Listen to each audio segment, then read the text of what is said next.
Hi, I'm Michael Hagedorn, coming to you from Portland, Oregon, USA, and you're listening to the Bonsai Time Podcast.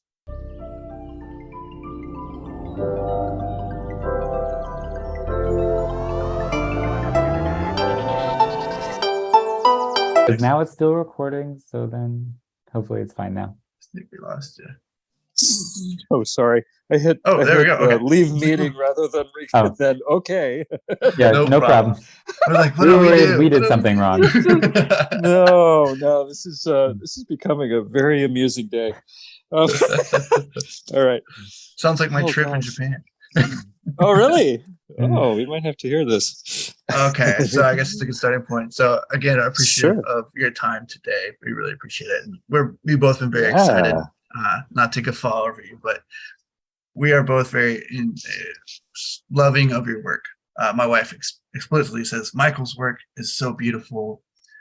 It feels like back in Japan for me in harmony. I was like, oh, okay, cool. You have many fans.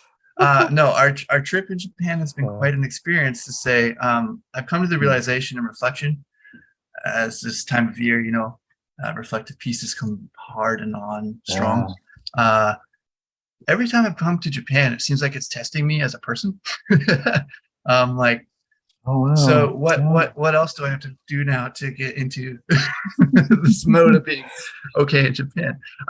First day we get into Japan, we get a call from my mother-in-law saying, don't come to the house. Your niece and nephew have contracted COVID. And I was like, So we've been until 2 days ago, we were about a traveling family band of gypsies bouncing around Tokyo for the first 2 weeks. It seemed like every day we're here, there. It's like, all right, what are we doing today? But luckily, my daughter, bless her heart, 6-month-old Juniper, almost 7 months now, took it like a champ. She only got tired when she was tired, hungry when she was hungry. But otherwise, she's just like, she's a born adventurer, it seems like. A master of chaos. Wonderful. I think we held it together pretty well. I don't know. So it seems. But it's been an adventure, but I wouldn't change it. You know what I mean? It's given me the opportunities to meet with people in Japan that I thought I would never meet, because essentially we had this gridlock plan to go to Omiya. The second day we were here with my in-laws, they were going to pick us up and drive us to 4 hours to Fukushima. Yeah. That didn't happen. Didn't go to Omiya. We ended up going to Sakafuten. I got to meet Hiroaki Suzuki. Oh, really? Oh, right. Some funny stories I will ask about here in a moment from your apprenticeship. Awesome. All good, all funny. Well, he's all downwind to those stories. He wasn't there for those, so this must have come from his father. Okay. All right, we'll touch on those. I got to go to Shunkaien and meet Mr. Kobayashi personally. Yeah, that was really cool because I met his newest or newer deshi at the Sakafuten, and he's like, please come over. That was an amazing thing. We got to go up to Tochigi in Kanuma. I was able to serendipitously meet Adam Jones. He's the American guy from here. Oh, yeah. He's actually, excellent. Funny thing, as Ohio is Ohio, the expression goes, you either stop in Ohio or you drive through. If you're lucky, you get to stay, quote unquote. I've never heard that expression, and I've lived here. Oh, maybe that's just me being my sarcasm. helps me in my day to day. No, he was born in Dayton, Ohio, so I was like, wow, serendipity. It's just funny. Oh, really? I was like, what? He's like, yeah. I was like, oh, okay, Ohio for the win. Went up there, went to this huge nursery with over 1,000+ trees that was specifically a bonsai nursery for the public. And the prices of trees, I'm like, oh my God, the trees would be over $1,000, $2,000 in the States, $200. I was like, what? And then going to this other show in Tochigi and then meeting all these people, they were just like, oh, you're American? I'm like, yeah. Like, oh, here's a gift. I'm like, what? The gift is me just seeing these trees. It's just been an amazing feat. And I've been talking with Ryan about it since I've been here. I'm like, man, you gotta get over here. I'll get there one day. You haven't been there yet, Ryan? No, It was my plan before I started here at Ohio State for my PhD. I was going to take the summer off to go to Japan, but that summer was the 2020 summer, so couldn't do that. I see. Oh, right. Mhm. Gosh, yeah. I didn't get many places in 2020. I just before COVID, I slipped down to Panama to do some bird watching. It was the first out of country bird watching primarily trip I'd ever done, and then a month later, everything was shuttered. I took care of clients in 2020 with my van. I retrofitted it with a cot, one of those REI cots, a folding cot, awesome. and bought the first real cooler that I've ever had. And I had this just funny little life on the road, and I would travel. I think 4 times in 2 years I went down, or maybe it was more than that, down to LA to take care of a client. I have another one where Mark Twain grew up right next to the Mississippi, and drove out that way, and it was able to loop that into a trip to see family who I didn't expect to see in 2020. So that ended up being kind of an adventure year, unexpectedly. But strangely enough, I probably even sort of came into contact with people less on that road trip to take care of clients than I would have staying at home, because I was just sort of a ghost on the road. I'd stop for gas and then continue on. That was about it. That would make an amazing anyway, book. Yeah. I guess I did The do a Bonsai little bit Road. of journal writing, but some people, live on the road, and I don't do much of that anymore. In terms of teaching or taking care of clients, and they're doing some pretty amazing work out there, and I'm sheltered these days here in the studio, and of course things have changed a little bit. I have an apprentice, have had an apprentice now for most of a decade, and on my 4th right now, Carmen Laskoviansky is doing great work. In fact, the next blog post or sometime in the new year, I'm going to have a few trees that she worked on and show how she's been coming along. That'll be exciting. Yeah, she's been great. It's been fun to have her family in the house there. This is the second family that I've had there at the studio residence, as we call it, which is a ranch, a suburban ranch. John Eads' family was the first. That was a family of 4, and Carmen and Lou have their son, who's 9 this year. So we've had some young kids running around. That's been a hoot. The early days, we didn't have that with Bobby and half of Andrew's apprenticeship. They were commuting, so I was struggling to find an answer to that. And it was actually the advent of moving out to live in a tiny home which had a different reason. It wasn't explicitly to give my apprentices a place to live. But it was at least 50% of that. 50% of that story I tell in this new book that I've been writing, which is about what it's like to live in a tiny home, which was that living in a suburban home just didn't work for me. And I didn't actually I don't talk in that book about the second reason. The other 50% of the reason was, which was I've always wanted to give apprentices a place to live, which was how I was taken care of in Japan, and it took me a long time to figure out a way to do it. But I had people asking, "Oh, your apprentice will live in a tiny home. That's great." I said, "No, I want to live in a tiny home."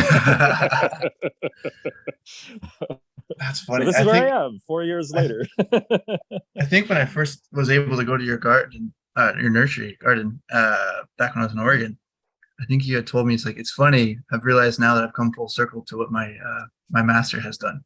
I was like, "What do you mean?" He's like, "I lived at the nursery. He lived outside the nursery. I've come full circle." I was like, "Very nice, very good. I'm glad to hear that." That's right. I commute now. He had about a 30-minute commute, and at the moment, even mine is almost identical. It's about a 30-minute commute. Live But as by you bike, learn, right? No, I can do it by bike. He had to be in a car.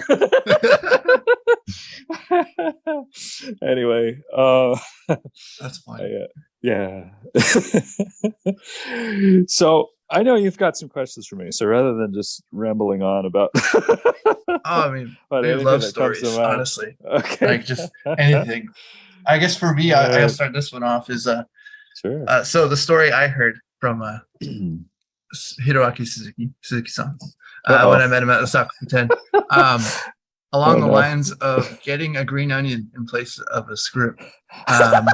It was. How did he know that one? I mean, all right. Now Suzuki might have known that one, but he couldn't have known that. We got that in my book. How did they know that?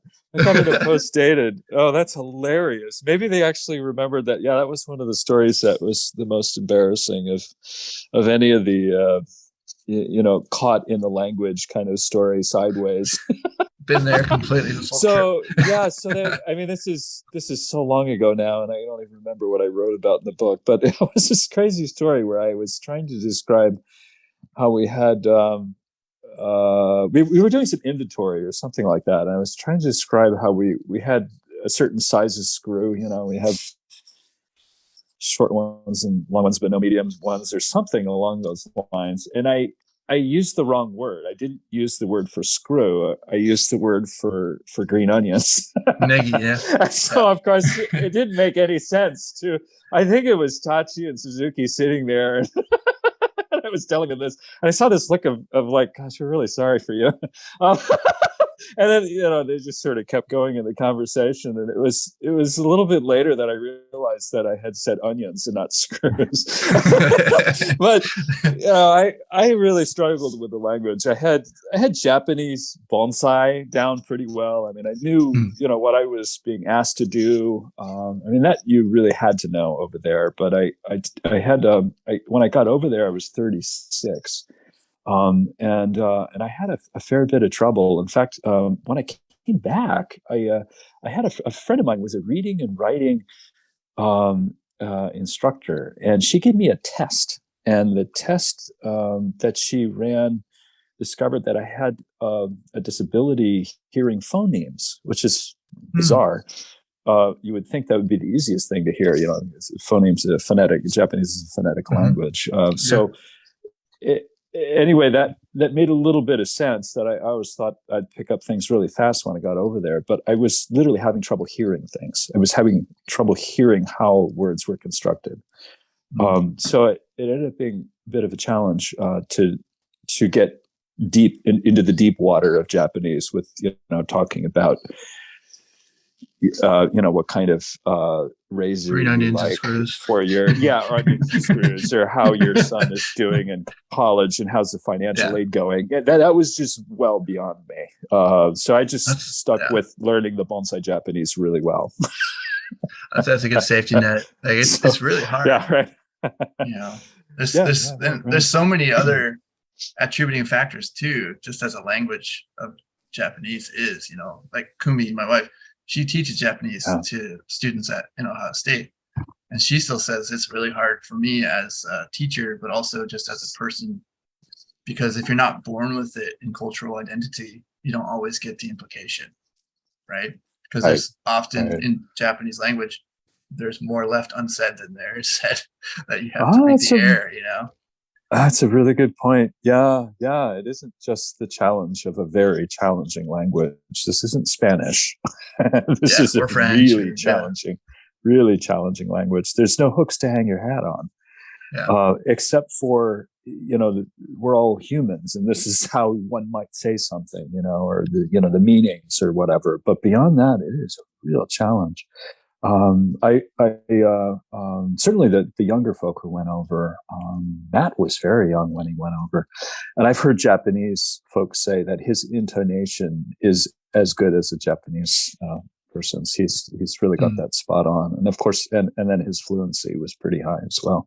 He went over when he was 17, so that it's a different animal. So he did great with the language. So Michael, did you learn all of your Japanese like once you got there? You didn't have any preparation like I did the time that you knew that you were going? I did. I studied for a year before I went over, so I had katakana and then hiragana. I even knew some kanji, but not very much. But that was all just sort of study stuff. I was learning from community colleges and a private family that taught Japanese. And we studied getting around kind of stuff. So I had a start for sure. But it was a challenge. There's definitely a challenge. I've never had a gift for foreign language. When I was 13, 14, I spent a year in Germany. And I think I still have more German in my head than Japanese. But the thing is I never, even within a year at that age, I wasn't really close to fluent when I left. Whereas my sister has always had a complete gift for language, and like she studied like Italian for like 6 weeks and could get around in Italy. And wow. To me, it's incredibly annoying to have a family member like that not feel related at all. But there's a reason she went into library sciences, I think. Very, very quick brain. I've always been interested. How did you acquire your internship? I mean, you were the first apprentice, not a foreign apprentice to Shinji Suzuki, right? First foreign apprentice, that's right. He had one more apprentice who was ahead of me, and that was Tachi, who I wrote about in a book there. And he was a sweet kid. I really, really, really enjoyed. I was lucky. I was very, very lucky to be there with Tachi. Yeah, that's right. I was his first. At the time, Mr. Suzuki was coming to the United States twice a year to teach. He would show up at conventions. So it was at that period where he was getting kind of international. And so whenever he would show up somewhere, I would go to wherever he was going, and I would try to say something to him. And I think I gave him a gift once. Anyway, after a certain point, I talked with who I was studying with at the time, who was Boone Manakativapart in California. I had been studying with him for 3 years. And I said, I'd really like to study overseas. And he said, okay, so the way that this works is that I need to first ask my teacher. So we asked him, that was Mr. Kamiya, and Kamiya wasn't taking any more apprentices. So that was a no. And so at that point, I was kind of on my own. I wrote Suzuki a letter. He was the one I was most interested in studying with because of the work that I saw him do had a sensitivity that I didn't see coming out of other yards. So there was something curious about that. Also, he was a bit of a younger master, which I thought was really interesting. And I was very impressed with the trees that he had won awards with. They just seemed to be doing something a little bit different and approaching his trees in a very thoughtful sort of way. So those sorts of things came out in his work. So I wrote him a letter. I included a photograph of one of my trees that I had worked on at Boone's place, a photograph of me, hoping he might remember me. And I heard crickets. Months went by and I didn't hear anything. So anyway, you hear these stories about people banging on doors for a month or sitting on the stoop or whatever, or writing letter after letter after letter. I mean, Ryan did that, right? And I only wrote one. But I knew that he was showing up at Bill Valvanis's symposium. That's back in the symposium days. So that was 2003, I believe. And so I met him there, and he was there with Mr. Omachi, who was a friend of his. And then he had a translator as well. And through the help of his translator, we had a conversation, and he said yes, he had received my letter and that I was welcome to come for the 3 months that you get at the airport, a traveler's visa period of time, and that I could come to the studio and work with him, and we'll just see how it went. And he said, if you like the work and you like me and I like you, then we can talk about more. So I was there for for 2 weeks, and he asked if I could stay for 3 years. Wow. Which wasn't what I had in mind. I was a potter at the time, and I had thought maybe I'd be able to be over there for a year or something like that before I had to come back home and make money again. I was living off of my savings. So I didn't really know if I could swing this. I didn't really know how it worked, but I learned that I would be taken care of. So going back to that story, I would have room and food. I got a small stipend, which allowed you to buy a razor and some, ramen, and that was about it. And so I said yes, and then that was our deal. And I felt really, really grateful to have that opportunity. We had. It was a small, working family there. His mother was there, who was in her 70s, and she'd come to work every day, and she'd have her slug war. She was always turning over the pots, the accent pots in particular. And whenever she'd find one, there would be this great cry from out of the greenhouse. And she'd usually she'd grab them with chopsticks and throw them in a jar or something like that.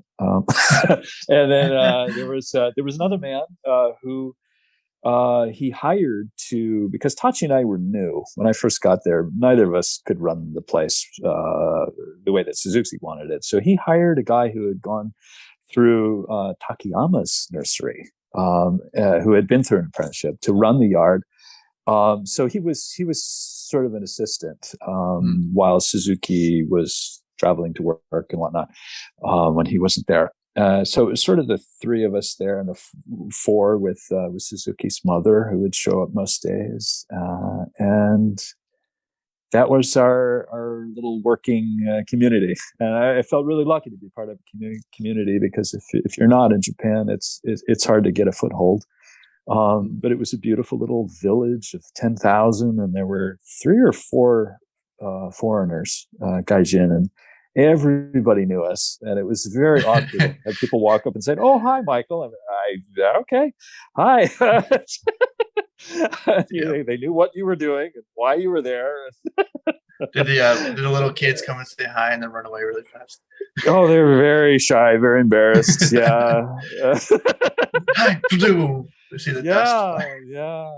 And you probably, Matt Reel is like 10 feet 3. He's huge. And so is Tyler. They're both like the same height. And so one night they said they were walking home. So they came after me. They were apprentices after I got back to the States, and said one night they're walking home from the studio. And they're walking along this road where there were no lights, and these kids were walking toward them, and they didn't see them because there were no lights until they were right in front of them. And there are these 2 towering humans, and these kids let out this shriek and ran away. That must have seemed like monsters. This wall of human. That's funny. Anyhow. Thank you for that background, because I've always been interested, and I know Brian and I talked about it. How did I even get into the apprenticeship back in the day? Because there wasn't YouTube, there wasn't. Yeah, it was a different story. There only been a handful of people who had done this before I had. There was, of course, Kathy who started everything. Really, Boone went over. Pretty hardcore too. Yeah, Marca had been there. There was a smattering. Yeah, the Europeans started pretty early, and then now it's been pretty good. Of course, there were some of the bad stories. Yeah. And I don't know if you could really dock the people that had those bad stories completely, because many of them didn't have the kind of preparation that I had, or that others had, who knew what they were getting into. I think this would have been a real shock if you didn't have a year to prepare yourself mentally for what might happen. And I was fairly lucky. I mean, it was tough. I was, thankfully, I could have never done it.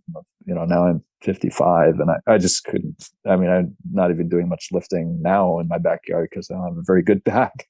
But but in my 30s, I was kind of on the edge of, gosh, am I sure I can do this? I mean, this is kind of a young person's game, because it's sort of like being a farmer. I mean, you're using your body as a tool, and an apprentice has a pretty rough life. It's a long day. It can be emotionally stressful. And so that's an element for sure. But I did land in a place that I felt it was a little unique. And now we've, other foreigners have come back with some pretty good stories, thankfully, with teachers who were pretty supportive. But Suzuki was definitely very supportive. He was really quite strict. If he was upset with you, you would know it. But he never yelled at us or anything like that. He wasn't like that. But you were expected to do good work, and if you couldn't, you had to do it again. And that wasn't just about bonsai; it was about everything. So it was really quite strict. When I got back from Japan, I swore I just never wanted to be managed again. It was a really challenging experience to be, after you've, been an adult for a while, treated like a 15-year-old. But that's what I'm saying, is that I had a year to prepare for that. I knew I wanted to go there. Boone had told me many stories about what it can be like, what his experience is like. He was very honest. He clearly didn't want me to get into a situation where I was expecting something else, and then I would be sent home, because that would have looked bad on him as well, because he ended up. Is that kind of like the rose-colored glasses kind of idealism? Yeah, and we did have a few people who went over in the early days who were unexpectedly bought an airplane ticket as a return flight. And those are unfortunate. So I think there was a lot of reticence on the part of Japanese masters to take on foreigners, because we had enough of those stories that the masters knew about them. Everybody, even if they hadn't tried them themselves, they'd heard those stories, and these colleagues talk.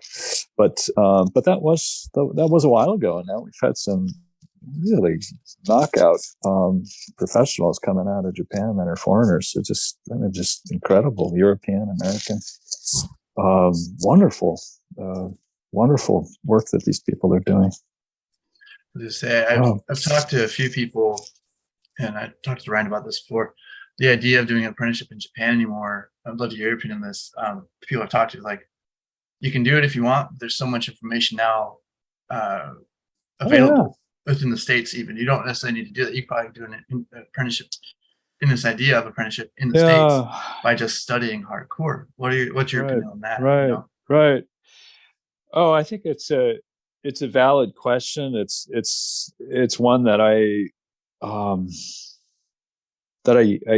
use the positive side of that question, because I've had my own apprentices. I consider the success of my apprentices to be kind of an answer to that. The truth of the matter, I believe, is that there's a lot of people with passion and skill and something to offer the bonsai community, and yet they, for whatever reason, they actually can't go to Japan. And what my garden has supplied, I think, is an alternative to going to Japan if they couldn't. So I have had, out of my 4, I've had 2 of them that had families. I don't think that would have worked for them, given what else was going on with their families, given other situations. I had some of these are older people. They've already had sort of pre-careers. Japan is definitely a better place for people in their 20s and their early 30s. Beyond that, it's pretty rough. You can definitely pick things up, but they're going to expect you to be able to do everything that an 18-year-old can do, and that's a big ask. So anyway, there's that. Michael, So I I appreciate wonder on that Yeah, topic, please. do you think that there's a difference in the skill set that you'll learn if you go to Japan versus one of your apprentices in your garden? Yeah, that's a really good question. Certainly, there is a library of trees over in Japan that is like, the Library of Alexandria, or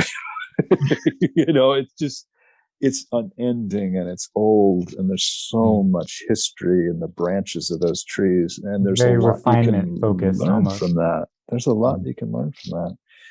So one of my goals has been to try to get my apprentices over there for some time at Suzuki's place, according to their desires and their interests. So, for instance, Suzuki is, though he has some deciduous trees, it's primarily conifers, and I know Andrew's been interested, but we haven't gotten him over there, and I don't think he would have benefited as much as like Bobby Curtright did, who was really interested in conifers, and so Bobby got over there a few times, and I think he really benefited from that, from seeing the also everything that just surrounds not just the work, but the kind of display setups and a lot of the stuff that we just don't have much of here. So that's part of it, to give that cherry on the top. But yeah, as far as what we can learn, there's as far as an apprentice studying in Japan, and that it is different from an apprentice studying here. One of the goals that I've had in my backyard has been to not sell the trees that I had a kind of a teaching collection tag for, that I wanted to keep, so that the history and the branches that I was developing was something that would be able to be a teaching tool for students and apprentices. So the majority of the garden that I have right now is actually not for sale. It's for people to study with. So I was trying to create the thing that I thought was lacking, or that I had seen lacking. It wasn't lacking, when I studied with Boone. He had many imported trees, and so there was that advantage. I don't have as many imported trees. I've tried to develop trees that people could study with. Some of the things that I was working with also were very quick development trees, like things like hemlock and Azo spruce develops fairly rapidly. So I have a few trees in the yard that are almost as developed as the trees in Japan. In fact, we're thinning them. They're too dense. So there's that. Also, I think that a propagation or element is an important thing for people to learn here, because we need more trees. We need to not only collect trees. I mean, that's one of our big advantages, really, over Japan. But also to continue to propagate. So I teach a lot of that. But many of the people, many of the apprentices in Japan don't learn a lot of that. In fact, there's such specialties over there. The masters have specialties, so that if you study with an Ebahara, or you study with even a Suzuki. I mean, we had if we had an ume that needed grafting, it was sent off to the ume grafting person. Or if a juniper needed grafting, you'd send it off to the juniper grafting person. I mean, there's so many specialties out there, and the masters learn them to the point that they know they might have done it a few times, but they don't do a certain thing themselves. They employ the community. Do you think I've tried to be a bit more, let's learn everything, as much as we can, to have students develop their own interests. Yeah. I appreciate that. I was not to interrupt back there, but I was going to say, do you think that's more because of as we are Americans in our approach and our growing and our living? Because being that I'm in a mixed family, when my Kumi, my wife, we got married, and then I would do certain things. She's like, why wouldn't you pay somebody to do that? Because back home, my dad would just pay somebody to do that. I'm like, well, I know I can do it, and it saves me money, or it saves me time. and that means I have more information on knowing what I need to do later. Would that be a consideration as well, do you think, as far as like you get American apprentices or people that are not Japanese culturally significant? Does that make sense? Yeah, I follow you there. Yeah, that's an interesting. I mean, the reflection piece. there really is that one I might just have to think about a little bit. But there is sort of an independence thing that we have that goes back to independent thought with Emerson, and all that was going on in New England, mid 1800s. And I think we still feed off of that as sort of a national flavor and personality. I think it really doesn't matter what walk of life you come from in America. I think we all kind of, I think we're all on the same springboard, so to speak.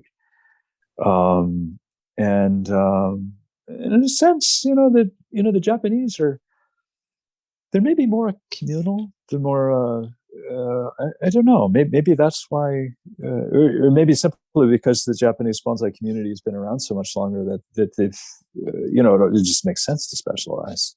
Right. And then it's happened quite organically and naturally. I don't really know the answers to these questions. I'm just sort of assuming. But once a community gets large enough, not everybody can be a generalist. It doesn't make any sense. That's true. But I think for America, we need everybody. We need specialists. We need generalists. I think the deep knowledge comes with folks like I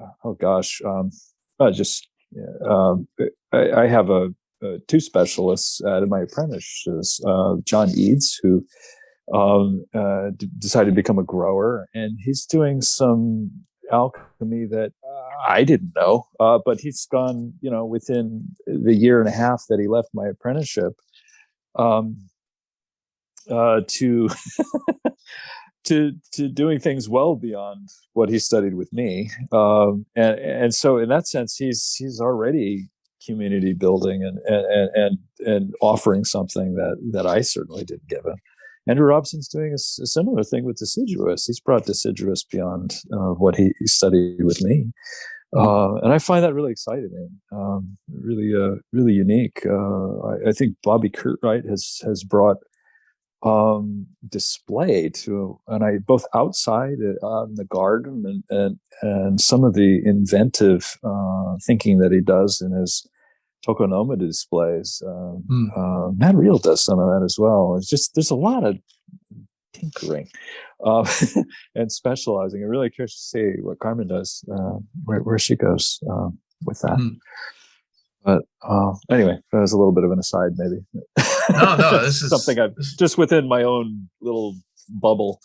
I love it. It's something that makes me curious and excited and thrilled. And I love being a part of, the next generation of bonsai professionals. It's not like you give them everything, you give them what and then. One of the things I do is I interview them. It's like, well, what do you?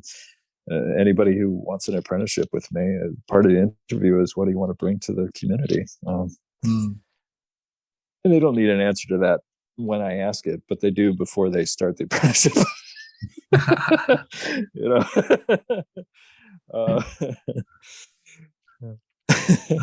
appreciate that. Is in regards to an apprenticeship from people I've talked to that have done them, and just hearing good, the bad, the ugly, so to speak. Not to talk about Clint Eastwood, but my time of reference of the only way I could figure out their experience through my own was when I was cooking. I helped open up a restaurant when I moved to Columbus. It was sometimes a good mental warfare every day, right? What am I supposed to be doing when I'm supposed to be doing 6 things at once, right? And it's like, there's a different language, the whole thing. And people are like, yeah, I can see that similarly. being a thing, because where you have your breakdowns, you have your upticks, you have your explosions. I knew my green onions for my screws though, but within your time now, when would you say your professional career actually started? Like, do you have a beginning date of when it actually took fruit and made it from trees? I had kind of a pre-start, or I don't know what, sort of the vanguard of the of the career. Probably started when I was a potter, because that's when I started to get to know people in the bonsai community. I was traveling around the country selling pots at conventions and whatnot. I did about 4 of those a year, so it wasn't like some of the craftspeople who end up doing 10 shows a year or something. I wasn't doing anything along those lines, but I was doing a few, and then I think it was right after coming back from Japan, I started teaching. Right then, I didn't have much of a yard. I hardly had any trees when I came back. I had sold everything or given several away to friends to keep for a few years while I was gone. I got those back. So it was sort of the start of a collection, but I couldn't do anything much. It wasn't enough to teach off of or anything. So I traveled, and I was lucky enough to get a few clients. In fact, Boone gave me a couple clients, and that was really generous. Got me started. So I think it was late 2006 when I got back from my apprenticeship. I had left in late 2003, so it was about 6 years. Yeah. So I guess 3 years. I'm sorry, 3 years. Excuse me. I'm sorry. Say again. I was wondering about that because somehow these apprentices come back from Japan and build a big nursery, and like we don't usually hear about that time in between. And I always wondered, how do they get a bank to give them a loan to build a nursery just based off the fact that they were a bonsai artist in Japan? I'm an artist. Yeah, but I guess if you travel around, these stories, behind that, I know a few people have had pre-careers. I think Bjorn was in business, actually. I think he created his own money, I thought. And we have some other stories. There was some family money here or there, but we're really lucky. These are all people who knew what to do with their funding, and they've created great things. I was on the other end of the spectrum. I had nothing when I got back from Japan. My bank account was running on fumes. I had traveled, used up my my bank account staying alive, really. So anyway, the teaching really allowed me to realize in 18 months after getting back. So by 2008, I realized I could afford a house. I could afford a mortgage payment, and but that's a really good question, because when you start out as self-employed, within a year or two, how in the world do you get a bank loan? And I would have never been able to if I didn't have a bit of help from family for the down payment.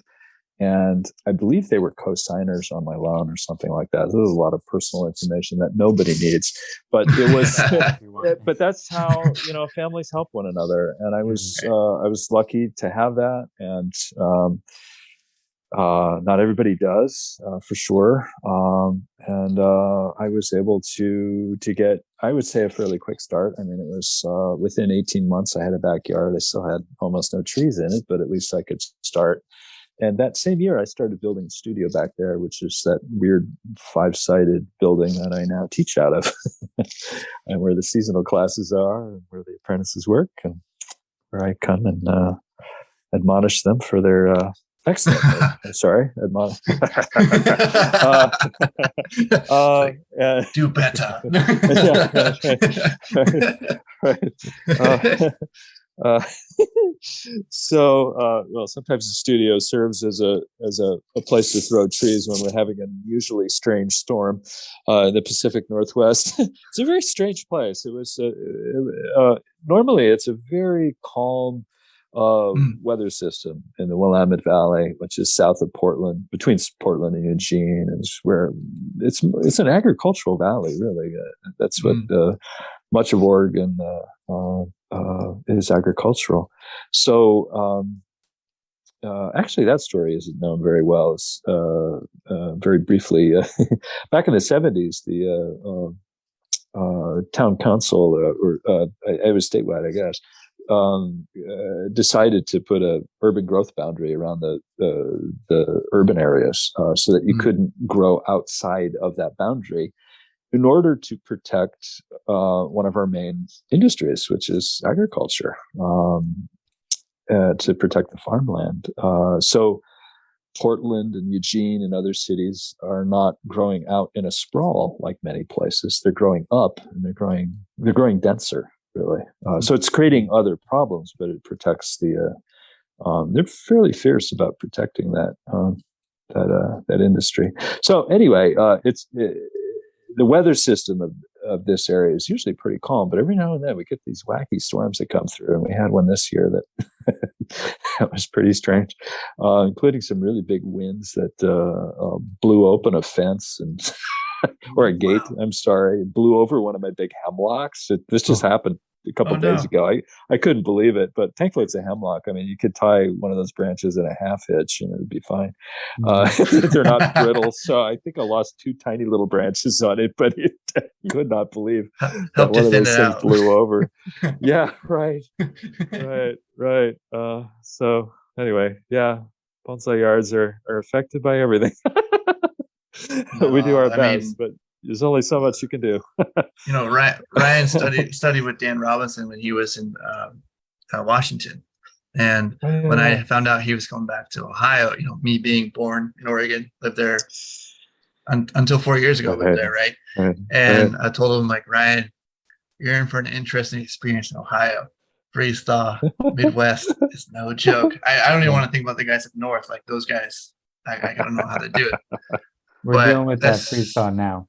It was, I was gonna say, because you guys got done with less than a week ago, and today it was 60. So there you go. Oh wow! But luckily, no trees fell over, so no problem here. Yeah, I was gonna say it's a whole thing. Like, good.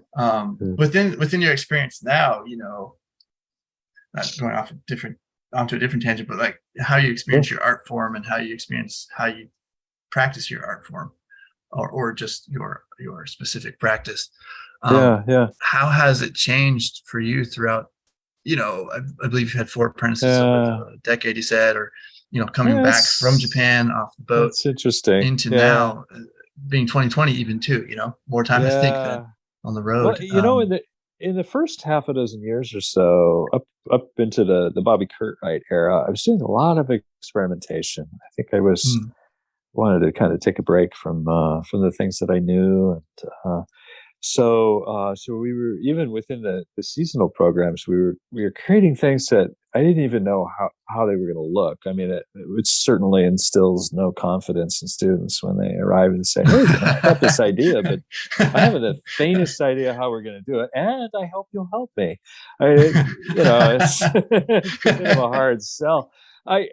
Years later, I've talked with him. I said, "I'm really sorry about that. It's not like I was giving you, the bones of the practice, which it's become more of a syllabus kind of thing. The seasonal program, but in those days, it was creating these really crazy projects. And then for a few years, I was just sort of trying to teach them through the tradition, and I'm sticking with that for the seasonal program for the most part. On the rare day, we'll do something a little different, but it's not the way it used to be. But in my private work, I think I'm kind of sliding back into kind of my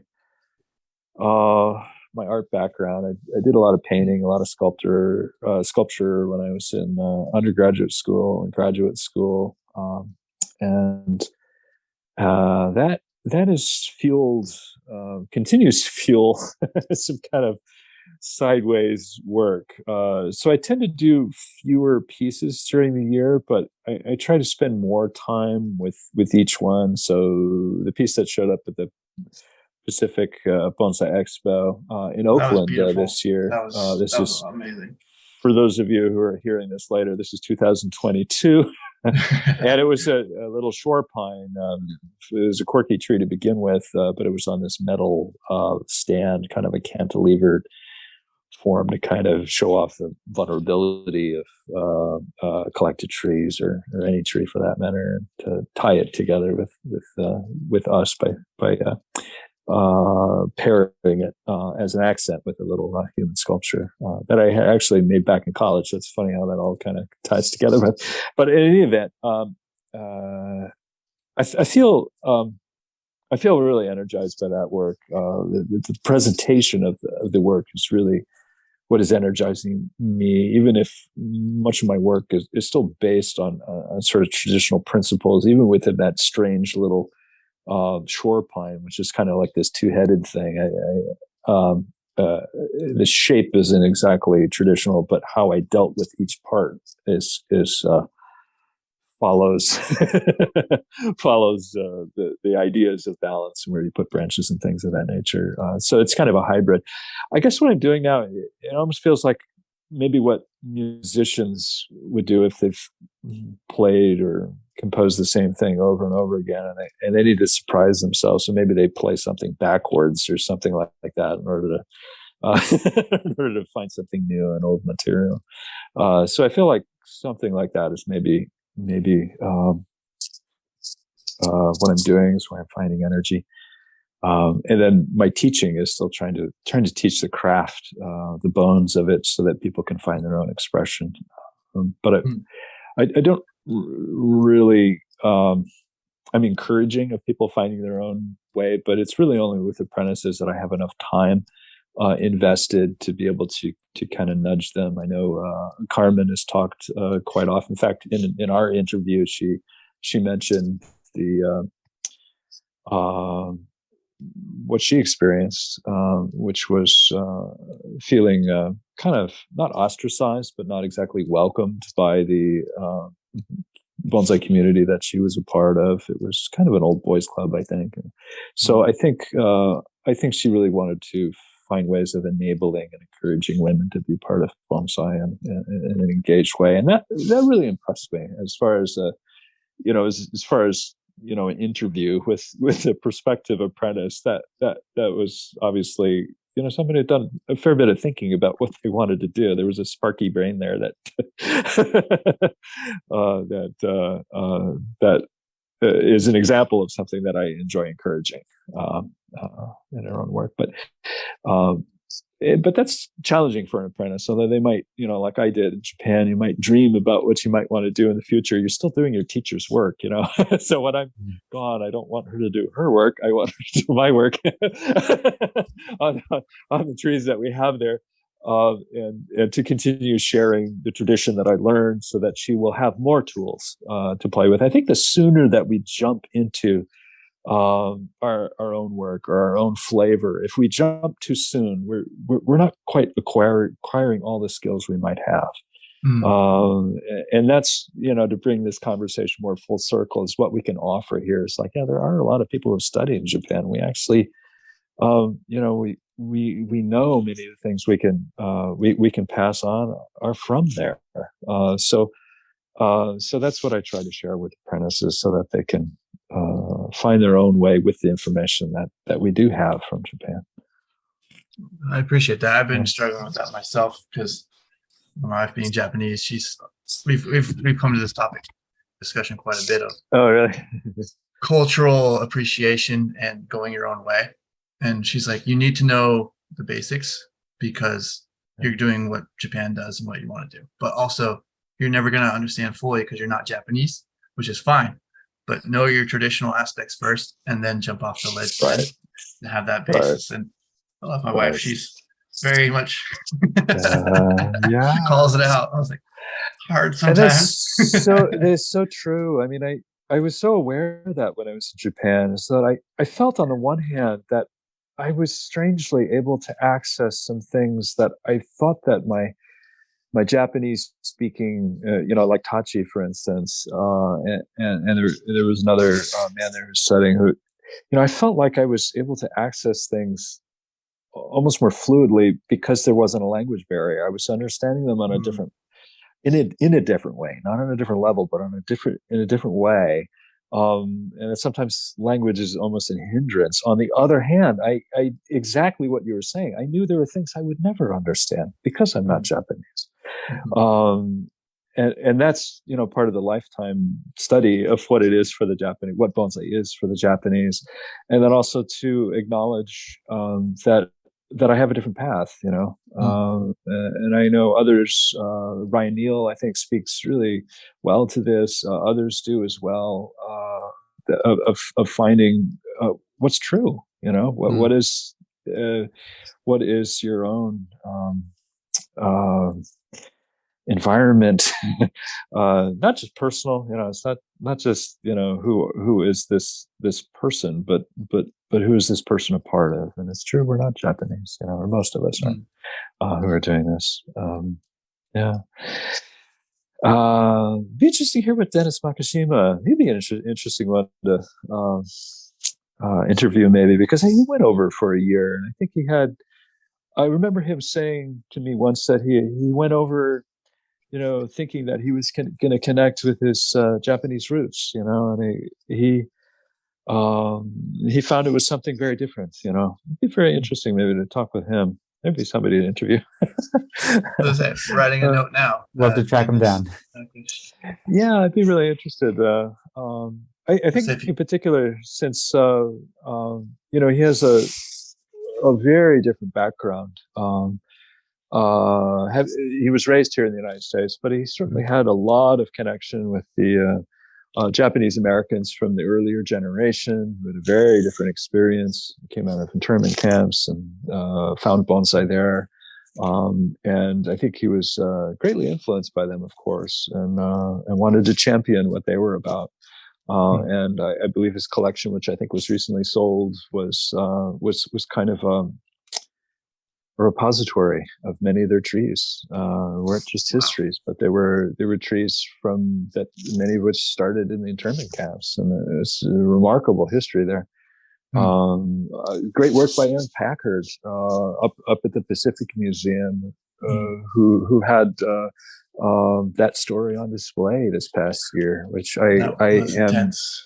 I'm pained that I didn't actually see it. I saw plenty of photos, and so I don't know a lot about it, but he's just doing incredible work up there. Important display work at the Pacific Museum. If you haven't seen it, everybody, if you're traveling through that area and you're anywhere near Tacoma and I-5, shame on you for not seeing it. Get there now. So easy to get there. And he's always got new exhibits. Probably usually he does. In the spring to fall they tend to run, right?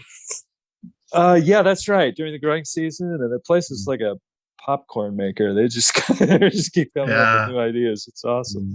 You must see the water up there or something. Yeah, it's great. If you wouldn't mind, I would love to hear your breakdown of your, and I'm sure you get this a lot, but I will ask, your breakdown of your display at the Pacific Bonsai Expo, because it was an amazing display, and I loved it because it was just, thank you. When I saw it, I was like, this has to be Michael. I read the name, like, yep, it's Michael. But it wasn't that fact, it was just like, it was Michael. It was just like, this speaks on a whole different level to me of like this idea of man versus nature, but also intertwining together. That's what I took. Okay. Yeah. Wow. So I'll just start with the tree. I collected that tree actually with Anton Nihas up in Vancouver Island some years ago. And one of the things that I thought about regarding collected conifers, and I know there's a popular idea, and I think it's a very accurate idea that they are things that display a certain resilience and durability, sort of staunch against the storms, and that kind of idea of surviving and surmounting difficulties, and that is probably the main idea you get from them, and I think it's accurate. I've also had a growing sense that they also display something else, which is that given the scars that they have, the shari and the jin and all that many of these older trees possess, hundreds of years old, is that there is a vulnerability in them. They're not like impervious, and so there's also an element of fragility about them.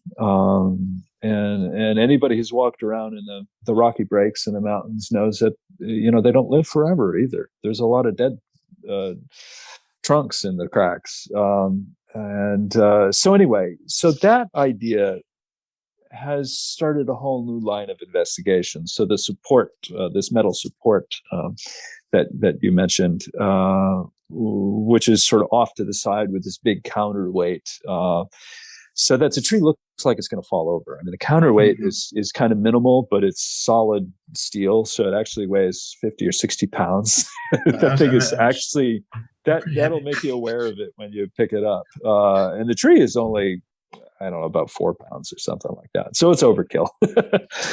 So that idea that the cantilevered thing that gives a sense of precariousness is what I was going for in this.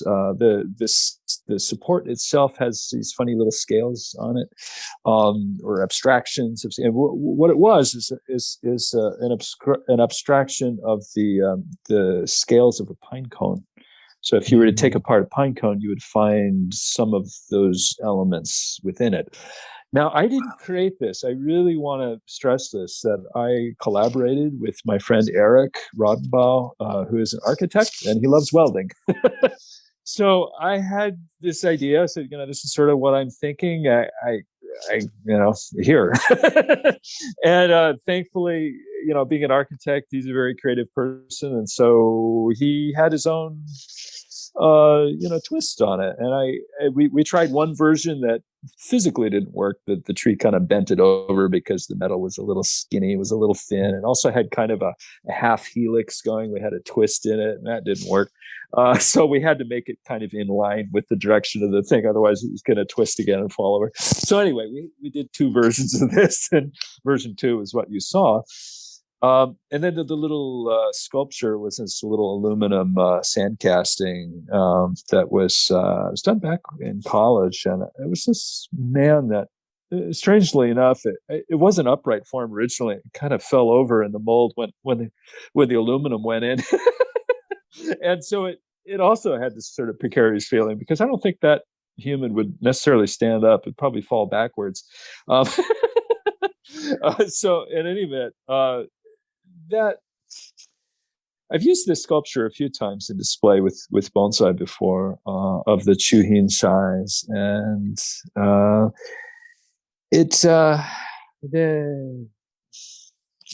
thought the figure also had kind of a precariousness or an uncertainty about it, and so I wanted that sculpture to be a part of it, because it seemed to go along with the precariousness of the display with the stand. So that's it in a nutshell. You never know if these are going to work, aesthetically. You charge off into the unknown and say, hey, let's play with, metal and fire, and maybe put a fun patina on it. We'll see what happens. Eric has always been game. I've been really blessed to be playing with Eric. We have another project in mind, so we'll try that out. Awesome. on the unsuspecting public someday. With speaking on the expo, Pacific Bonsai Expo this year, 2022, how was your overall experience? I mean, I hadn't seen you in a while, and it was lovely to see you and chat with you and talk with you. I know you were saying that you don't travel much.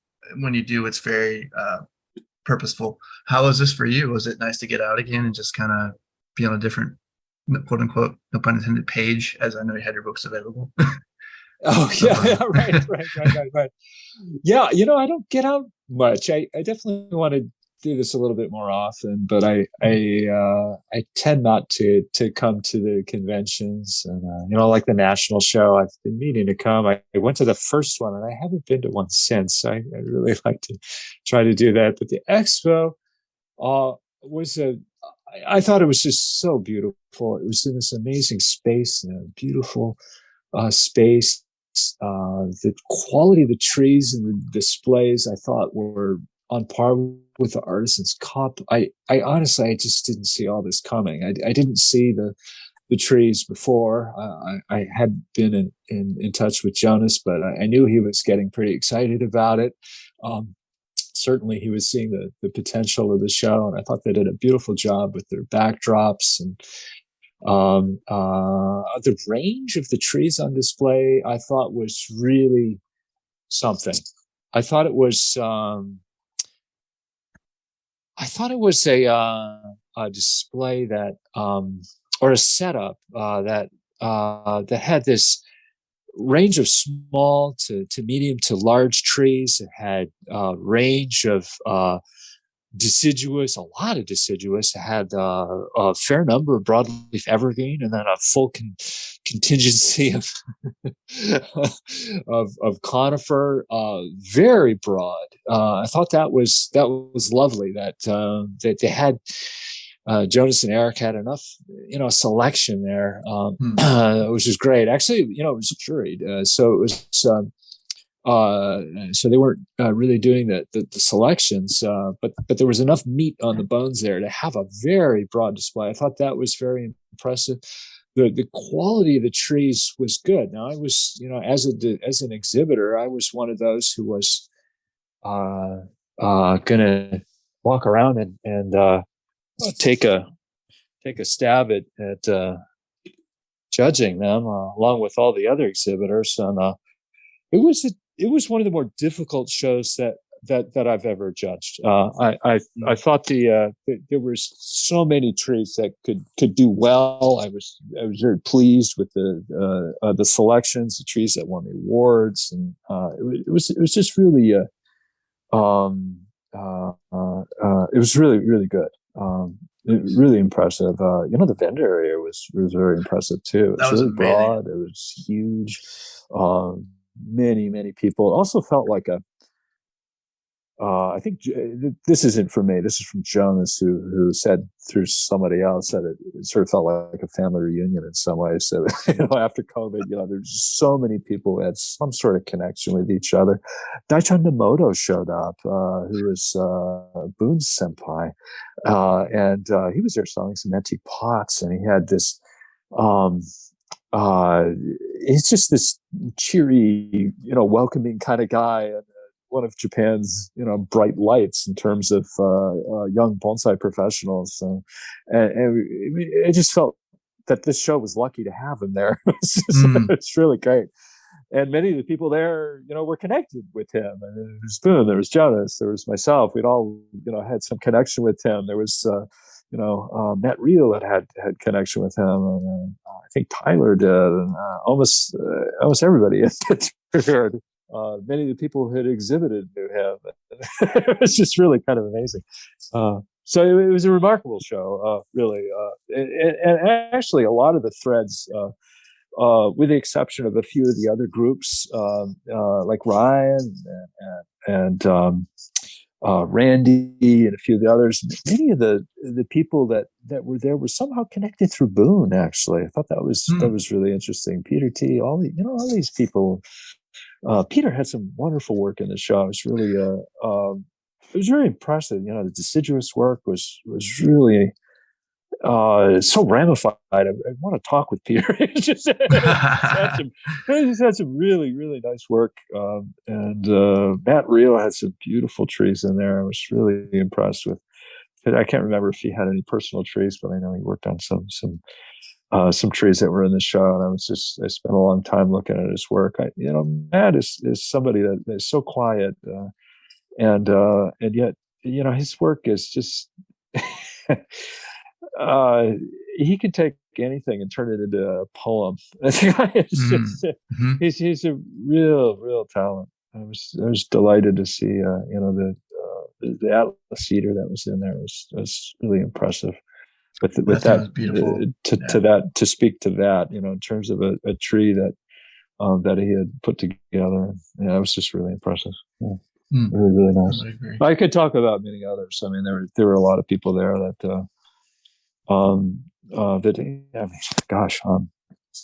John Thompson brought in this very seductively beautiful bougainvillea. I mean, it's a sweet little tree. One of my favorite trees was Jonas's broadleaf evergreen. It was a holly. It was a Japan holly, and I think a lot of that one was a little bit of a sleeper tree, because many of the broadleaf evergreens you just don't see too well unless you're really there and you're hunkered down underneath and you're looking up into the branches.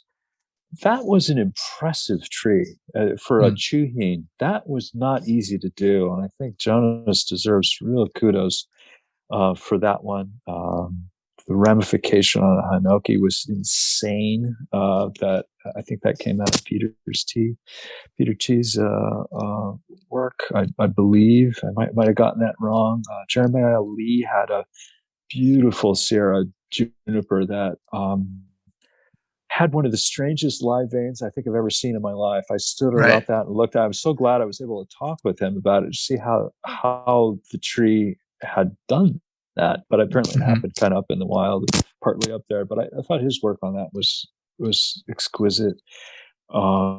It was just, I mean, I could just go on and on and on. I thought Ryan had a very interesting setup with two really large trees I looked at for a really long time, with a really interesting accent too that was between them. It was challenging. It was in your face. It was it just felt larger than life, like bigger than you. So anything on a sculptural level that is as big as you are with the same weight or mass or something, you have, you can immediately have more respect for it. Definitely. You're going to walk a little more cautiously around it. And that was a unique display. I thought what Jonas sort of offered was really interesting. He said, this is the space that you have, do anything you want with it. And so I really appreciated that, and I think Ryan really took that at face value and did something really unique with it. I also really enjoyed the ones that were not, I think, judged, but the one that Eric put up with the murmuration of birds coming out of the Naka book. That was amazing, very provocative and fun and playful, even if you weren't close enough to see what was going on with the little bonsai in the book and whatnot. It was extraordinary. And then what came out of the Pacific Museum and their glass orb there, that amazing backdrop that was just spectacular. Went all the way to the roof. Yeah, it was something else. It was just an amazing show. Anyway, sorry. For those of you who haven't seen it, I don't know if that was enough. I did have a lot of people have posted about this. There's a lot about on Instagram. Jonas keeps posting about the Pacific Bonsai Expo. I have a blog post where a friend of mine, Vince Smith, gave me, thank you, Vince, the use of his photos recently in the last month. I put that up, and I thought they were beautiful photos, very evocative photos of the show. It was a beautiful show. Interesting light coming through. I can't remember. I thought it was some kind of rail yard thing at one point, something like that. Trying to remember. Yeah, I think they mentioned that there used to be like an industrial shipping kind of spot. Yeah, it was. Yeah, it was like building ships and stuff back in the day, I think. Everything. Yeah. No, that's I appreciate your breakdown of that. Stunning. Like Ryan and I both are love hearing this, because it helps us formulate for our local club or our own ideas of shows or contemplation of display, And then speaking of display, I know you have a history with pottery. Are you ever tempted to get back into pottery, or? Yeah, I'm sure you get asked that all the time. I want to add on that question, Kevin, because Michael, you were saying that you were returning to your roots to look for new inspiration and making custom pots is like a whole new universe that you could return to if you wanted to. I take your point. Yeah, I understand. Yeah, returning to roots, right? I don't think that'll be a part of it, but you never say never, right? I mean, was it the Eagles who said, we'll get together when hell freezes over, and then the last album was Hell Freezes Over, yep, or whatever, or maybe it was a tour that was called Hell Freezes Over, but I thought that was pretty funny. I enjoyed making ceramics. I did. I've only done one kiln load since coming back from Japan in 2006. I think it was 2009 or 10 or 11 when I did a kiln load with a friend of mine and threw a few pots in a wood-fired kiln at one point. But I'm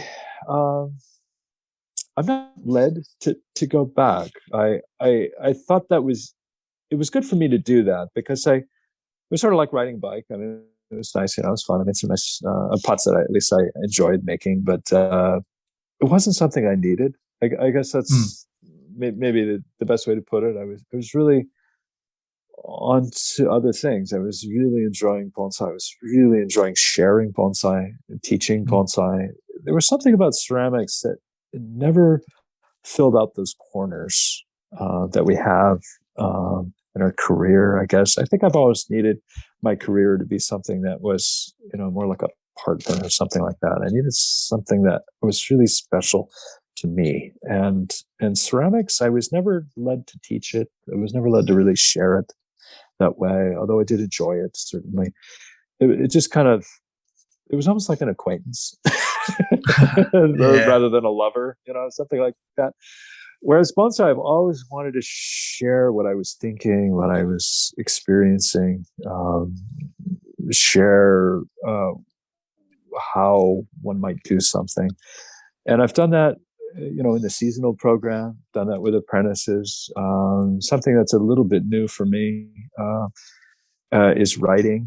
And I've been, that's now kind of a sideline thing, which is, I don't know. I keep calling myself a hobby writer, but then when you're making money on your books, I don't know if it is or not anymore. On your third book. So, yeah, right. Yeah. So the first book I wrote was in 2008, or when I published that, rather. And that was post-dated The Schooling of an Irreverent Bonsai Monk. And that was a memoir about my apprenticeship, although my sister disagrees. She isn't sure that's a memoir. I think she's right. Only half of it really is. The other half are just sort of like essays. But the second book isn't a memoir. It's more of a handbook, Bonsai Heresy, which is about some of the myths about bonsai that I had encountered over the years. And that took a long time to write. And it was actually painful to write. I don't know if I've said that in other podcasts. I think I have, but it was excruciating to write that because I don't really have a quantitative brain, or I have a minor in biology, and it was that experience that made me realize I was very ill-equipped to go into biology as a career. But I had enough experience to know what I had to do. So, reading primary research and whatnot is difficult for me. And being sure that I'm accurate and that I'm also kind of hedging, which isn't, normally when we're taught to write, we're not taught to use too many qualifiers, whereas in scientific writing, you have to use qualifiers. It's essential. Use a lot of passive language, which is also not what we're taught not to do. But science, has to have that. So it was really difficult to write, and I was very grateful to my editor, who wore a whole bunch of different hats. She wasn't just my copy editor; she was also an encourager in chief, and Mary Russell, and kind of a first reader who gave me this wonderful feedback about what the book lacked. And so I went back and did a total rewrite. Thankfully, because it ended up being a much better book. Jonas Dupuy helped me an awful lot, also with some details in that book. He's a writer with much deeper background than I have. So anyway, since then, I've attempted to write a third book, which I'm on my second draft now, which is about living in a tiny home, about the experience of living in a tiny home. And this book is just this week actually off to my beta readers, who are writer friends of mine. Later, we'll go off to content editors, but hope to get some feedback there to finally polish it up. I don't really know. I don't really have a time frame for this side project because it's not about bonsai. This is the first thing I've ever attempted to write that will be for a general audience. So I will be self-publishing because I've really enjoyed the total project. I think some of you might have gotten that sense with Bonsai Heresy, given the illustrations and whatnot, and trying to create something that could kind of support the language in the book and the content of the book. And I think Sergio Kwan's illustrations were perfect for that. And I want to also do a sort of a full body conception with the tiny home book, which should be very, very different than Heresy. It'll be a very quiet kind of feel, kind of meditative maybe. It's a very personal book, so I'm very nervous about sending it out there into the world. It's funny when you're writing a memoir, you realize that there's a story out there that you've been avoiding, and then, after a few years of writing, like, oh God, do I really have to tell? Yes, you have to tell that story. Do you also feel that way sometimes when you release a tree, as far as into the public display? Yeah, absolutely.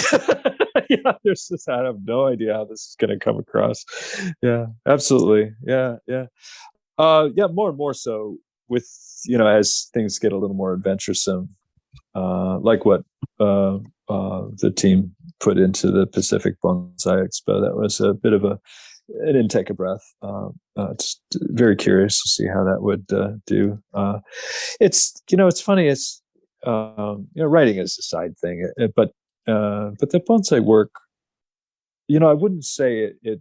I'm certainly not nervous about putting stuff out there. I'm not concerned about people disliking it, actually, because I'm more curious than I am worried, because that all started back in the apprenticeship. To go back to that, is that the days that you receive positive response, are below 1%. You're you're not getting positive feedback, and as a professional, you got to be able to use negative feedback. I probably shouldn't call it negative, but feedback that is meant to improve you in whatever way. Constructive criticism. Yeah, exactly. Regardless of how it's given. And so in terms of bonsai, I've gotten pretty immune to negative feedback because this is what I do as a profession. I'm actually really curious what people say professionally. Now this bifurcates, and this is actually kind of interesting. I think it is, because on the one hand, what I just said is true, but it bifurcates in the sense that I'm running a business, and this is what I do, and I know I'm going to get negative feedback. I know that what I do isn't for everybody, that they're going to find somebody else, very likely, who is better suited for their needs and their directions and whatnot. So that's one thing. The other part is I'm also an artist. So one thing I learned when I was in graduate school is that the less you pay attention to what the public thinks about the work, the better it is. And not the better the work is, but it really doesn't matter. I'm already on to the next work. It's not like what the public says is going to influence my next project. So all that exists in a separate bubble. My own creative path is my own path. It's not a democracy. I don't involve, except for the people who are part of the team that I'm working with. So in other words, Eric, who helped create this structure, that was a collaboration. But I don't really involve the public, and I don't know if this comes as a shock to anybody. Neither do the painters, the sculptors that other people might be involved with and or not involved with, but your opinions, they don't really matter to them. I hope that it doesn't come as a shock, but they really don't. And that's good to hear. I appreciate hearing that. It's as a newly acquired person, that's getting more into displaying, and Ryan and I've talked about some funky display ideas or off the wall topics within bonsai and the scene of this niche community. Like, how's it going to be affected? And then at the end of the day, we're like you said, you just got to keep going and pushing to the next project. So I appreciate that. Absolutely. I mean, you should work on developing the strength of your own success meter. The success, was the piece successful aesthetically? Was it successful conceptually? It can be interesting to hear what people say, but don't let that influence your next work necessarily. That's a tricky one. The more experience you have, the less you'll be listening to other people. You're going to have your own direction. You're going to have your own intuitions and your own development. People don't know where you need to go. Yeah. And I think probably the biggest challenge that a lot of people online have with that is like they'll share a tree and it has some distance to go to where they have it in their mind. They have to continue on this path to get it to how they see, but then other people will jump in and say, oh, you should do this with it instead. And a new person doesn't necessarily have the thick skin to cancel all that out, that's true. And I definitely don't want to dissuade people from working collaboratively. I think once you've developed skills and opinions and whatnot, I think that's a really powerful way to work. Or if you're a beginner and you need opinions, you need the opinions of teachers and things like that. That's sort of a collaborative kind of thing as well. Though it might be a little downriver if you have a teacher, still. So I've been doing this a long time, and I have a direction, skill set, and whatever. But definitely don't give up on the idea of collaboration, especially if you're thinking about doing unusual things or things that exist outside of the tradition of bonsai. There can help to have another brain or two. So on that idea of collaboration, I want to circle back to the fact that you're not going to be making pots yourself. So have you collaborated with ceramicists to make custom pots, or do you generally just go out and find pots that suit your needs nowadays? I have. I've helped clients get pots made by others. By folks here in North America who make pots. I haven't yet involved myself with ceramists. I am curious to do that for sure. Most of the projects that I'm involved with personally don't involve pots per se. They involve other types of materials. Yeah, we did have some questions about those too. Yeah, and they keep kind of expanding in different directions. I had a couple of the smaller pieces that I've worked on, creating little platforms for them rather than on a rock or something like that, putting them on a little slab. So originally, just when we were creating those pieces, I had them on these little pieces of nylon cutting board, kitchen cutting board. And I didn't like the color really. I thought they were kind of ugly little things. So we ended up creating these slabs, recreating them as 3D printed slabs. So they're plastic, but we can change the color that way according to what plastic you use. And you can bevel an edge, you can create movement, and that interests me a lot more. So I have another student who has access to a 3D printer, and we've done a couple of these, and I hope to do some more. So I am involving other people. They just happen to not be potters. Those count as collaborations too, yeah. And I saw some of your posts where you had all of these, like what was it, like carrion board or something? Corian slabs. Oh, right. Nylon slabs, and then, countertop. Yeah, materials. And one of them, you had it very slanted, and you had to have your crew engineer it to stay up, basically. Right. Yeah, that was one idea. Yeah, so we ended up having a metal support. I think we're gonna do a different one this spring. There's another tree that's far enough along that we can put it on a support, and I think we're gonna do a version of that, but slightly different. So on this topic, I wanted to ask you, how did you come to the Korean slabs and the nylon cutting board as an idea of using those materials? Um, yeah, I was seeking something that wasn't stone or even man-made stone, because I had an experience of them breaking a little too often. In fact, unfortunately, we had an exhibitor had a stone break that went into the Pacific Bonsai Expo. Oh. It's really common, especially when you get a slab stone on a truck or something like that. You can get into some issues. So I was seeking something that was a little more durable, and was also something that was sort of invisible, something that I could hide with a bevel or something like that.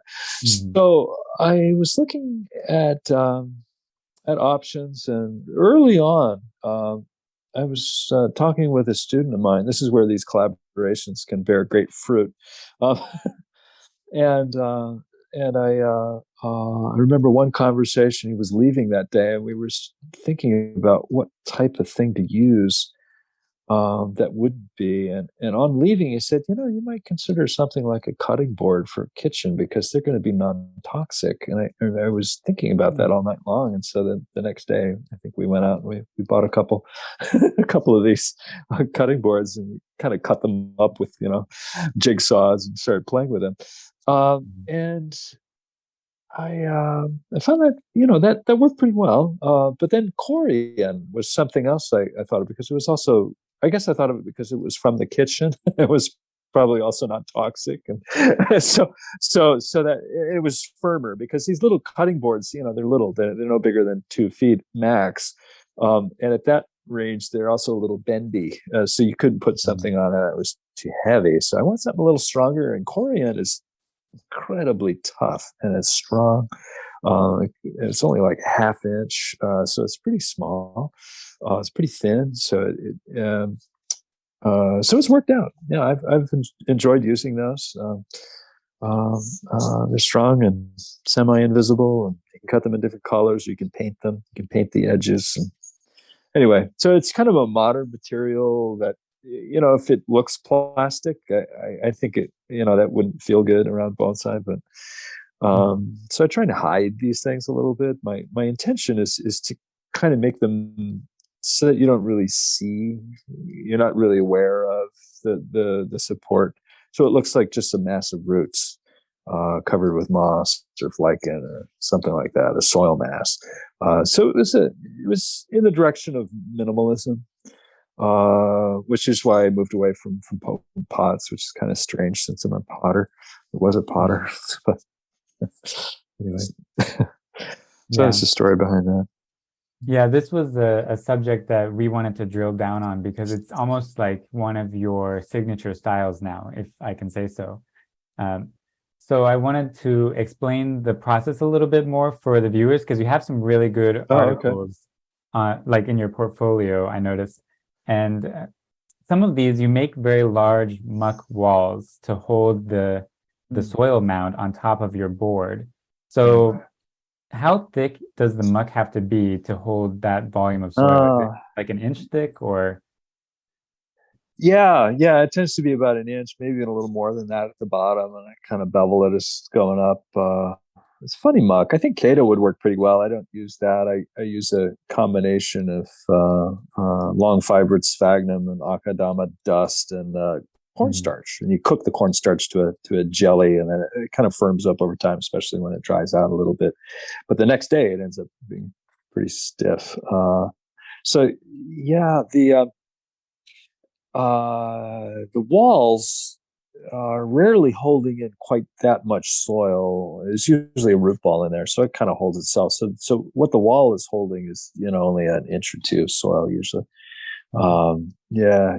So it's not quite as crazy as it seems. And some of the cantilevered parts, or the parts that angle outwards, can be held in place with bamboo sticks that you kind of drill little holes into the corian or whatever you got down there, and that can kind of help support it. And then you put the muck around that, so there's like an internal support for the muck as well, just to get it past the time when there are no roots growing into the muck, because once they do that, the roots will hold it in pretty well.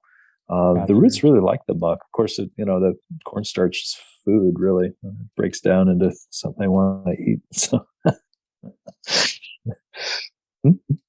So I wanted to ask on that same vein, like some of your very gravity defying ones, you're more likely to put the wood support at that bottom edge, maybe like the the shore pine that you had in the Pacific Bonsai Expo, since it was kind of vertical or slanted.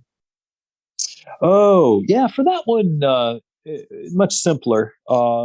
Not an awful lot of weight on there. In fact, there's almost no muck involved at all in that one. It was just sort of a soil mass, which I trimmed away the soil mass. I had a little slurry of muck around part of the bottom edge there, yeah.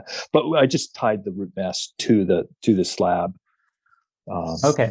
So that one was pretty simple. Yeah, that could work too. Yeah, I can see how that would work. Yeah. I'm surprised. So, I mean, you've kind of got this down to an exact science about, well, forgive me for saying exact science, but you know very clearly, what type of material for what size of composition and how to get it all to support and hold it upright in the way that you need it to. I'm almost surprised that more people haven't started messing with this, because it seems like these are very accessible materials compared to going out and finding the perfect rock. I don't know if you have any ideas of why more people aren't doing that. Oh, I know some are playing around with them. I don't know. I hope people play with other ideas or ideas other than traditional ways of displaying or supporting or whatnot. Maybe not even the pot, but the stand or whatever. And some of that's going on. I know Austin Heisman has done some really remarkable work with that, or with the LAB group up at the Pacific Museum. But I would hope that people find their own way, find their own expression. None of this experimentation assumes that any of this will be embedded in the tradition at any day. It's just experimentation. It's just it's just working. And some, a lot of, because it's experimental, much of this fails. There's a number of works that I have that I don't think are particularly good, that I've never photographed or shown on the blog, and that that failure aspect might shy away a number of people who otherwise might, if given the tradition. We use the tradition because it works, and if you're doing it right 100% of the time, it's going to work. But when you start screwing around with alternative things, it's gonna fall over, or it's not going to work aesthetically, or So anyway, I'm not trying to talk anybody out of it. I hope people play, but play in whatever pond you find yourself in, or led to swim in. Yeah. And I'll just say, as a scientist, you need to fail to get to the successes. So go fail, everybody. And fail as much as you can, and you'll get some good ones like Michael eventually. Well said. Right? Yeah. Good. Oh, I guess speaking of science, I wanted to also ask you about kind of circling back to bonsai heresy now. So you had said that you read all this primary literature, and it sounds to me like you might have read the most primary literature among, or most bonsai professionals, like probably one of the most well-read in the horticulture literature. So I was wondering if this reading of the scientific literature impacted you to start any experiments in the garden, or changed how you were practicing bonsai. Wow. Yeah. No, we've banned books pretty much. Yeah. No reading, no periodicals, definitely no science. Well,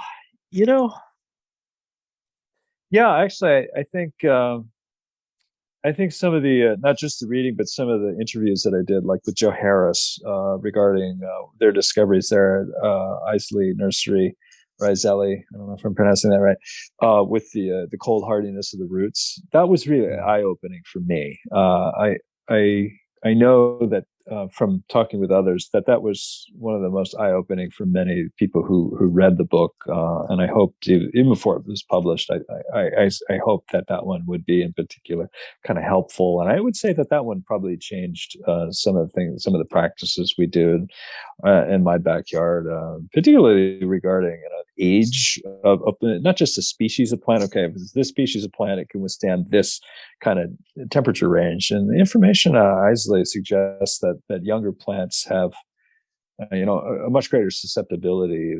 They had surprising results, for instance, with some. I think there were mugo pines or some of the dwarf white pines or something like that had in one very cold storm had more death than they had expected, and so they changed their parameters. Because they're a business that can, win or lose with these sorts of things. They take this stuff awfully seriously, and they tend to have a more conservative view on what is a safe zone for plants. And so they were very, very useful in that. And then, golly, what else? I'm not sure if it was totally useful, but I continue to find that the information around temperate plants grown in subtropical areas, like if you take an apple and you try and grow it in Taiwan or something like that, there tends to be very few of them. Maybe a few of the varieties might do a little bit better, but plants like that tend to really struggle. And I know a lot of horticulturalists have not an easy time describing everything that's going on there. And that to me is interesting. I haven't yet used some of the products that I talked about. Silicon, the element silicon is something that I'm very curious about, but it is something that I would like to see some tests run. Somebody with a scientific bent.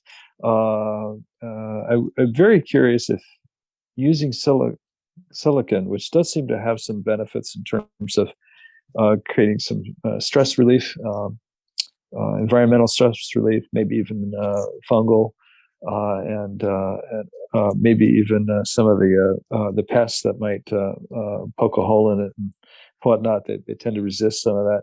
I really want to know whether silicon then stiffens a plant to the point where it becomes brittle, so that it becomes more susceptible to breakage when we bend it with wire, for instance. As far as I know, nobody's done a study like that. So this is where what we learn from, hey, silicon is silicon. I'm sorry, I keep saying that wrong. Is fairly strongly supported from science, having some real benefits to plants in several different directions. But how do we apply that to bonsai? If we're not going to bend something, it seems like an easy win. But on the other hand, if we're doing a lot of wiring and bending, is that going to affect what we do? So this is where I kind of want some more answers. But it hasn't affected what I do in my yard, but it may if those answers. When you get tired of not having answers, then you'll be the one to do these. Yeah, exactly. Exactly. There were a few more like that, but yeah, go ahead. I have a question real quick, just about how, in relation to soil components within additives, as you went about in the book, in Bonsai Heresy, from what you've read in your articles that you read or quoted in your published work, has that created a difference in how you approach your soil, as what you use or what you won't use, or what you swear by now? Not really what I use. I think it corroborated why I was seeing some of the results I was seeing in terms of the soils that I used in the past, which were not well suited to shallow pots. I mean, this is the thing that's so interesting. If you go to a nursery and they have very different soils, and one of the reasons that they use different soils is because they're trying to promote fast growth, strong growth for several years, and they have a very different pot. It's not a shallow pot; it's a deep pot with drain holes at the bottom. Right. And different soils work really well in those pots. So I wouldn't say it changed what I did, but it made me investigate things like pure pumice, just growing things almost even more hydroponically than sort of we do with, using kind of a mineral soil with maybe some lava, maybe some akadama, something like that. I'm trying to get away from akadama because it's so expensive. I have no idea if the prices are ever going to come down or the availability and whatnot. And I was growing maples, Japanese maples, 100% pumice. Just 2 years ago, we put a couple in, and they're flourishing. They're just doing great, and they're kind of small pots. They're shallow. I mean, they're not big buckets or anything. I mean, that's another interesting storyline. I mean, you can grow almost anything in a big bucket with any kind of soil. I mean, you're probably going to figure out how to do it. It's when you begin to minimize the size of the pot and the shallowness of the pot, or the depth of the pot, I should say. And then all kinds of other things start playing into it. Then you can start thinking of things like perching layers and issues along those lines. Whether we should tip our pots to create a better drainage when things are. But that isn't speaking to the science at all, because that's just anecdotal. Hey, this works. Yeah, these are great questions, gentlemen. I'm enjoying this. I'm glad that you're enjoying it. That's super. I was just going to say, I remember listening to your interview with either Ryan or Jonas when you had just come out with the book. And you were talking about Jonas, I think. Yeah. But you were talking about kind of distinguishing between things that we do because of traditional bonsai found that this is the best way to do it, and then things that we do because science says that this is the best way to do it. And they aren't that far apart. And you guys had kind of come to that conclusion too.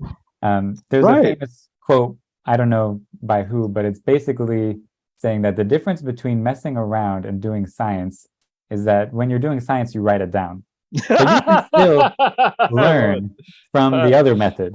It's just up here, Right. And I think a lot of bonsai artists or general practitioners, everyone in the hobby, they do a lot of messing around and they are making observations.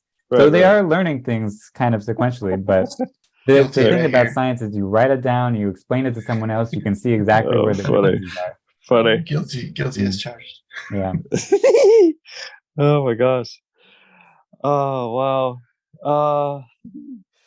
I have. Yeah, I've had friends who talk about like behavioral scientists, or like watching an animal do something or other, and writing it down and saying that isn't science.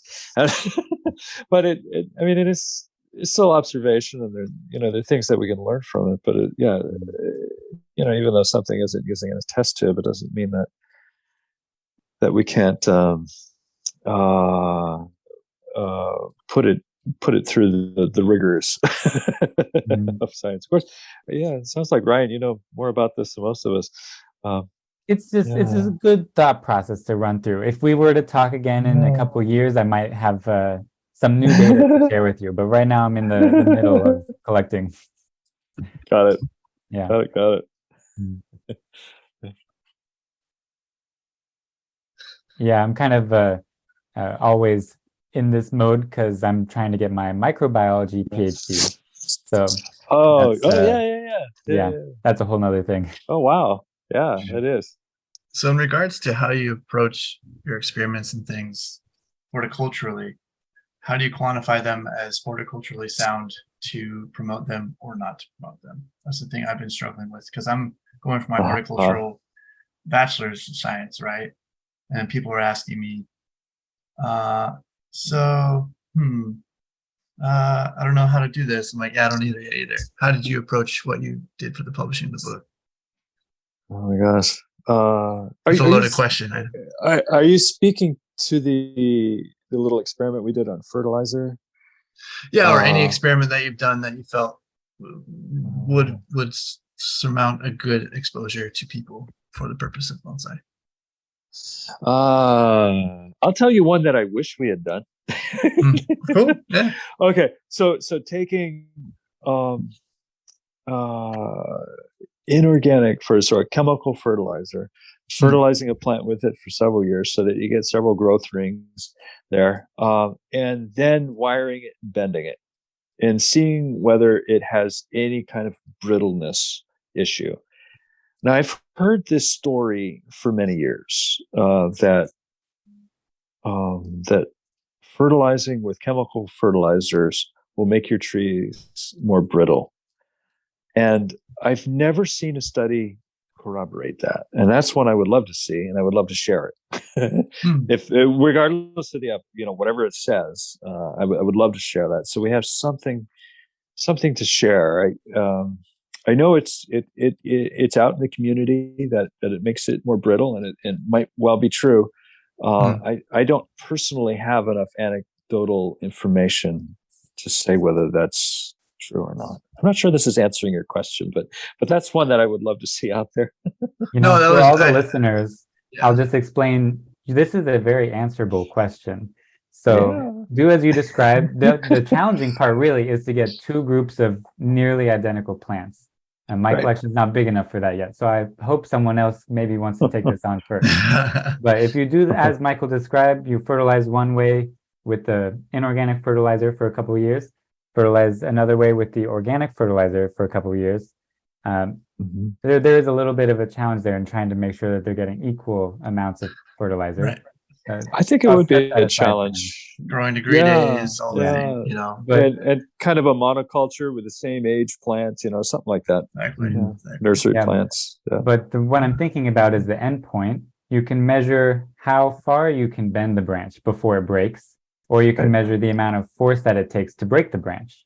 Both of those are measurable. Interesting. All right, there you have it. Wow. Gentlemen. Someone get on that.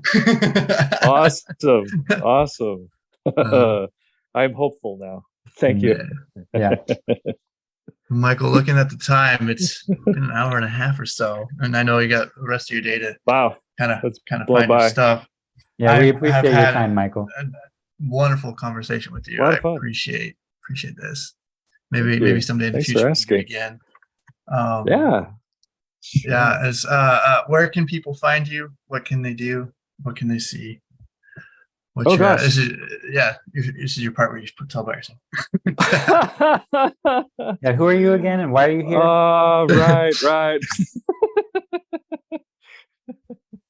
Well, you can find me online at crataegus.com, CRATAEGUS.com, where I have a blog. I have some workshops you can take part in. We also have a podcast. It's called Bonsai Wire, and you're welcome to write to me. There's an email there on my website. Happy to answer some questions.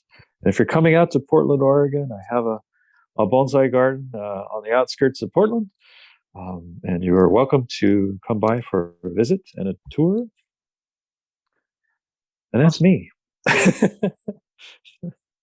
Are you still having open spots for 2023 seasonals? Yes, I do believe we're getting a little full in the spring, although I don't quite have the dates up yet. I have a bit of a backlog of people who are interested, but the rest of the year is wide open so far. Yeah. Okay, good to know. Yeah. And we're out. Awesome. Thank you. Thanks, Have a good rest of your night, Michael. Right. Thank you so much. You guys are great. Thank you so much. I really appreciate you doing this. Yeah. It's so much fun. Yeah, it's awesome. You have a good night. Thank you, guys. See you. Talk to you later. Today's episode has been recorded, produced, and edited by Kevin Ferris and Ryan Houston. Our music was provided by MIDI Cancer. To find more music from MIDI Cancer, check out their SoundCloud and Bandcamp pages. To find more information on the podcast, please check out our Instagram page, Bonsai Time Podcast, and our website, bonsaitimepodcast.com. To stay in touch with us, Kevin's Instagram is Kevin_Ferris, PNW, and Ryan's website is right2tree2.com. You can find these links in the description below. Thank you for listening, and bonsai on!